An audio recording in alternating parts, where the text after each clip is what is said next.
Assalamualaikum warahmatullahi wabarakatuh. Perkenalkan, nama saya Kevin Izati Fadila dari kelas 1B Prodi D3 Keberatan dengan NIM P05120221079. Di sini saya akan menjelaskan tentang yaitu konsep sikap dan proses sikap untuk memenuhi mata kuliah psikologi.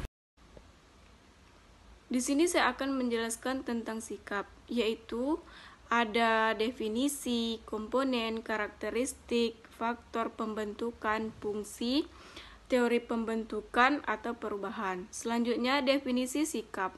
1. Berorientasi pada respon. Kedua, berorientasi pada kesiapan respon.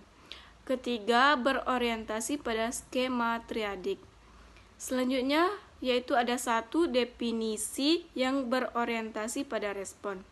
Tokohnya yaitu ada Charles Osgood. Dia menyatakan bahwa sikap itu adalah suatu bentuk atau reaksi perasaan.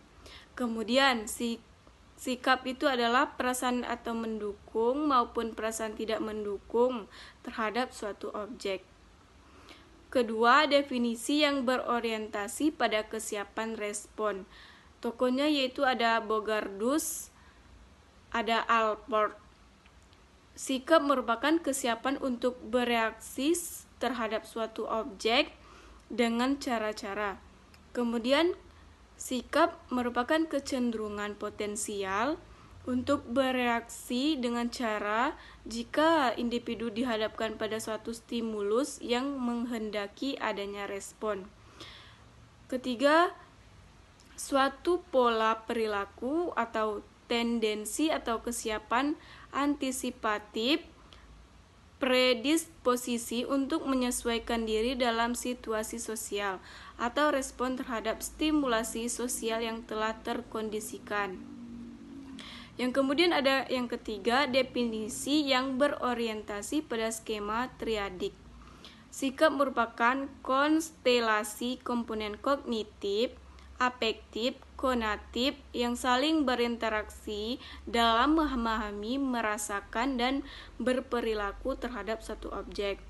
Kemudian, sikap merupakan keteraturan dalam hal pemikiran, perasaan, dan predisposisi tindakan seseorang terhadap suatu aspek di lingkungan sekitarnya. Selanjutnya ada komponen atau struktur sikap. 3 komponen sikap meliputi 1 kognisi, berupa kepercayaan, keyakinan, ide, konsep, persepsi, stereotipe, pandangan, opini, pengetahuan atau informasi tentang suatu objek. Yang kedua ada afeksi, berupa emosi, perasaan, nilai-nilai tentang suatu objek. Yang ketiga konasi, berupa kecenderungan bertingkah laku atau bertindak terhadap suatu objek. Nah, yang selanjutnya yaitu ada model trikomponen. Ada connection atau perilaku, affects atau perasaan, ada cognition atau pengetahuan. Karakteristik sikap ada 4, yaitu pertama, sikap disimpulkan dari cara-cara individu bertingkah laku. Yang kedua, sikap ditujukan mengarah kepada objek psikologis. Yang ketiga, sikap merupakan sesuatu yang dipelajari. Yang keempat, sikap mempengaruhi perilaku. Sikap PS perilaku. Sikap predisposisi, tendensi, kecenderungan untuk bertingkah laku. Belum bisa dikatakan perilaku atau tindakan atau aktivitas. Sikap dapat memprediksi perilaku yang akan muncul. Sikap dapat mempengaruhi perilaku. Sikap tidak secara langsung berhubungan dengan perilaku. Faktor pembentukan sikap. Sikap adalah sesuatu yang dipelajari. Melalui adanya interaksi sosial, saling mempengaruhi pola perilaku. Faktor yang mempengaruhi pembentukan sikap. 1. Pengalaman pribadi. Yang kedua, kebudayaan. Yang ketiga, orang yang dianggap penting, orang tua, keluarga, pacar, sahabat, pemimpin. Yang keempat, media massa. Yang kelima, institusi atau lembaga, misalnya di pendidikan, agama. Yang keenam, faktor emosional dalam diri individu. Fungsi sikap. Katz 1960.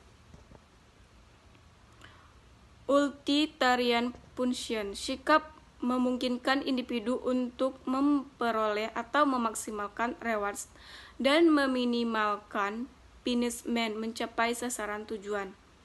Yang kedua, knowledge function. Sikap membantu memahami lingkungan, dorongan untuk ingin mengerti, untuk memperoleh pengetahuan. Yang ketiga, sikap akan mengkomunikasikan atau mengekspresikan nilai atau identitas yang dimiliki seseorang. Yang keempat, sikap melindungi diri, menutupi kesalahan, agresi, dan sebagainya, dalam rangka mempertahankan diri atau ego. Teori-teori pembentukan dan perubahan sikap. 1. Teori keseimbangan. 2. Teori konsistensi kognitif afektif. 3. Teori ketidaksesuaian. 4. Teori atribusi. 1. Teori keseimbangan. Menurut Friedhelder 1958, bagaimana sikap kita berkenaan dengan orang lain atau objek yang konsisten. Model teori melibatkan perceiver inisialnya P, orang lain inisialnya O, objek orang lain atau seseorang inisialnya X. Ketiga elemen tersebut membentuk satu kesatuan di mana elemen tersebut dapat menghasilkan keseimbangan atau ketidakseimbangan.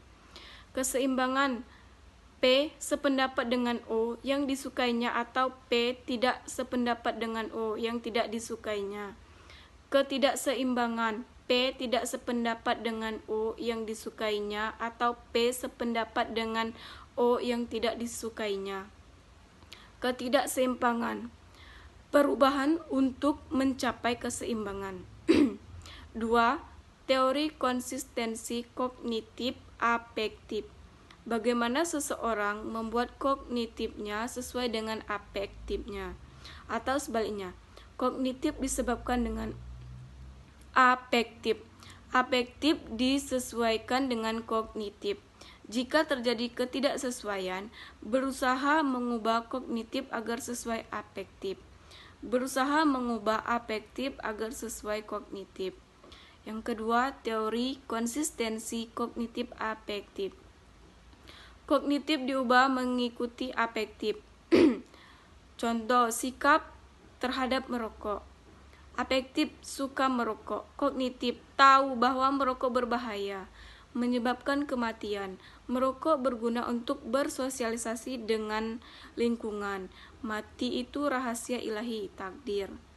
Afektif diubah mengikuti kognitif. Contoh, sikap terhadap bakso langganan. Kognitif tahu bahwa bakso B ternyata dari daging tikus. Afektif suka bakso B, tidak suka makan bakso B. Yang selanjutnya yaitu 3. Teori ketidaksesuaian. Sikap akan berubah untuk mempertahankan konsistensinya dengan perilaku nyatanya. Sumber pokok inkonsistensi ada 2. 1. Akibat pengambilan keputusan. 2. Akibat perilaku yang bertentangan. Inkonsistensi mengubah sikap agar sesuai perilaku. Contoh, sikap pada si X tapi berperilaku baik dan akrab. Lama-kelamaan sikap berubah jadi positif agar tidak dianggap PHP oleh lingkungan sekitar. 4. Teori atribusi, attribution theory. Berbeda dengan ahli pada umumnya, sikap adalah berdasarkan pertimbangan kognitif afektif. Teori ini berpendapat sikap bukan berdasarkan peninjauan ke dalam diri, tapi kesimpulan penilaian terhadap perilaku dan persepsi situasi. Perubahan perilaku adalah menunjukkan perubahan sikap. Terima kasih. Itulah tadi materi dari saya, semoga bermanfaat bagi teman-teman semuanya. saya tutup. Wabillahi taufiq wal hidayah. Wassalamualaikum warahmatullahi wabarakatuh.